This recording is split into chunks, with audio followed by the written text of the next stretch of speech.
Hey guys, John V here from Phone Arena. You're watching our video review of the Pantech Pocket. It's an entry-level $49.99 on contract Android-powered smartphone, and the biggest thing going for it is its untraditional size. Right off the bat, the first thing to really capture attention with the Pocket is its 4:3 aspect ratio, which gives it a very squarish appearance. It's rather wide, but still easy to hold in one hand just because of the soft touch pattern back cover. Gives it a rugged feel a little bit, and on top of that, it's solidly built. So the Pantech Pocket features a 4-inch WVGA display, so that's 480 by 800 pixels. Of course, with that resolution screen size, it's more than manageable as far as fine details are concerned. Unfortunately, though, it produces some washed-out looking colors, so when you combine its poor brightness output and viewing angles, it makes it very difficult to see in outdoor conditions. Meanwhile, the handset features physical Android buttons. You have a micro USB port for data and charging connectivity. You have the volume rocker, dedicated power button, 3.5mm headset jack, a 5-megapixel autofocus camera, no flash. You have the speakerphone right there.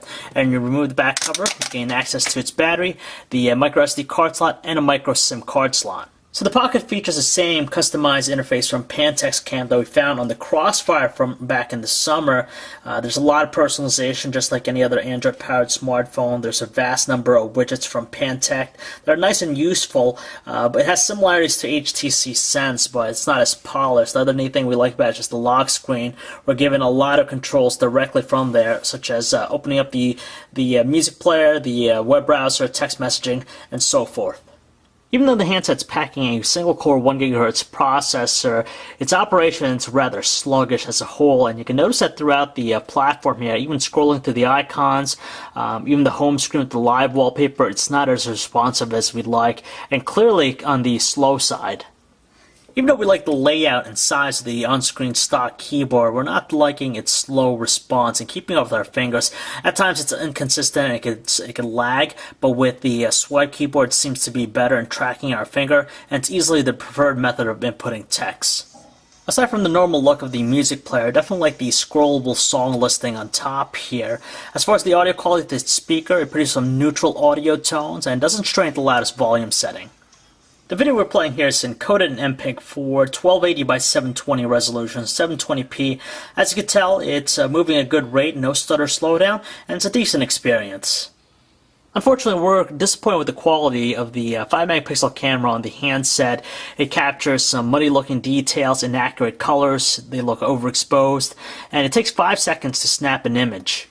At the same time, there's something pretty to find with its 720p high-definition video recording, which is actually in 3GP format. There's nothing high-definition about it at all, since we're greeted with a lot of artifacting, muddy details, crackly and distorted audio recording, and a choppy frame rate.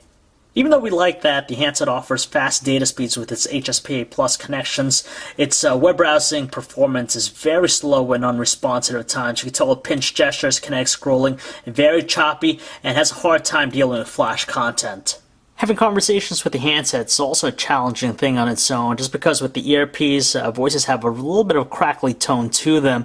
On the other end of the line, our callers did say there's a lot of background noise, but the speakerphone does a good job in producing some natural-sounding voices. In our time using the handset, it displays a good amount of bars in high coverage areas. It doesn't even fluctuate as well, and we didn't experience any drop calls. Battery life with the handset is on the average side, just because we're able to get 6 hours of continuous talk time in a full charge, which meets the manufacturer's rating. As far as everyday use, it's still something we charge nightly. In the end, the Pantech Pocket just fails to impress us, aside from the fact of its non-traditional size. There's nothing really else going for it. It's $50 a 2-year contract. You're probably better off spending that money in something else. You can even get a high-end device like the Motorola Atrix 2 or even the LG Thrill 4G for $50 more than this guy, and of course, you're going to have a better experience. So if you'd like to learn more about the Pantech Pocket, you can check out our website, phonearena.com. This is John V. Thanks for watching, everyone.